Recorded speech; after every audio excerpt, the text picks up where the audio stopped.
हमारे साथ इस वक्त जुड़ गई हैं दिल्ली महिला आयोग की चेयरपर्सन स्वाति मालीवाल। स्वाति जी, हमसे जुड़ने के लिए और मेरे नाम से बातचीत करने के लिए शुक्रिया। सबसे पहले आपसे जानना चाहूंगा कि आपने ये इंस्पेक्शन में क्या पाया एमसीडी के स्कूलों में। हमें लगातार कंप्लेंट्स मिल रही थी एमसीडी के स्कूल्स के खिलाफ और इन कंप्लेंट्स के बेसिस पे मैंने 4 स्कूल्स में इंस्पेक्शन करा। सरप्राइज इंस्पेक्शन था और मैं हैरान रह गई हूँ कि वहां पे क्या हाल हो रहा है। केवल पार्क का एक एमसीडी स्कूल है, प्राइमरी स्कूल है जिसमें 800 बच्चे पढ़ते हैं और जिस बिल्डिंग में वो बच्चों को स्कूल में पढ़ाया जा रहा है उस बिल्डिंग के बिल्कुल बगल में बोर्ड लगा है कि ये बिल्डिंग की जो सीलिंग है वो खराब हो चुकी है, इससे दूर रहिए। और वहां पे इतने बच्चों को पढ़ाया जा रहा है, कभी भी वो बिल्डिंग उनके सर पे गिर सकती है, कभी भी बच्चों के ऊपर बहुत बुरी तरीके से चोट लग सकती है। उसी स्कूल के पार्क में, उसी के स्कूल के ग्राउंड में हमने देखा कि शराब की बोतलें पड़ी हैं, यूज्ड सिरिंजेस पड़े हैं, ड्रग्स पड़े हैं, सिगरेट पड़े हैं, गुटखा पड़ा है और कोई एक्शन नहीं होता। ऐसे हम पता नहीं कितने 3 स्कूल्स में और गए जहां पे हमने देखा कि टॉयलेट्स बंद पड़े हैं। भाटी माइंस का एक स्कूल है जिसमें टॉयलेट बिल्कुल बंद पड़े हैं, लड़कियों को और लड़कों को बाहर खुले में शौच करना पड़ रहा है। उसी स्कूल में 9 टीचर्स की जगह 9 टीचर्स होनी चाहिए थी, वहां पे 3 टीचर्स आई। बाकी 6 क्लासेस में बच्चियां बाहर बैठी हैं और उनसे जब बात करी गई तो उन्होंने बताया कि टीचर तो 9 बजे आते हैं। तो ऐसे एक स्कूल से लेके हर स्कूल में एमसीडी के हमने देखा कि कोई सिक्योरिटी गार्ड नहीं है, सीसीटीवी कैमरास नहीं है। So I feel that they are running horror homes because वहां पे अगर आप जाके देखेंगे तो आपको लगेगा कि सच में क्या दिल्ली में, देश की राजधानी में ऐसे स्कूल हो सकते हैं कि गरीबों के बच्चों को इस तरीके से पढ़ाया जाएगा।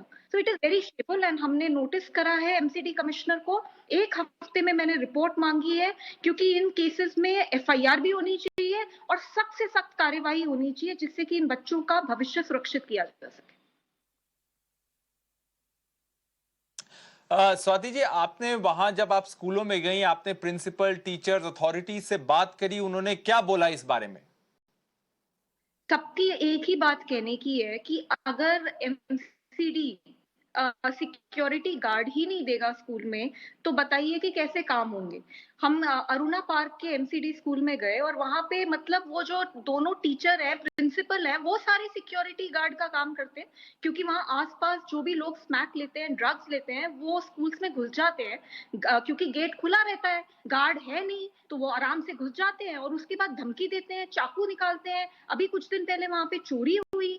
तो इस तरीके से जो टीचर्स, प्रिंसिपल, मुझे लगता है कहीं ना कहीं पूरे सिस्टम का एक हिस्सा है और कहीं ना कहीं विवश है। जहां पे मुझे जहां साफ गलती दिख रही है वो ये दिखती है कि कैसे सिक्योरिटी गार्ड के बिना आप स्कूल चला रहे हो। अभी कुछ दिन पहले दिल्ली के एमसीडी स्कूल में एक आदमी एक क्लास में घुस गया, वहां 2 8 साल की बच्चियों के साथ उसने यौन शोषण किया और फिर पूरी क्लास के सामने खुले में शौच करके गायब हो गया और फिर 4 दिन तक किसी ने कोई पुलिस कंप्लेंट तक नहीं करी।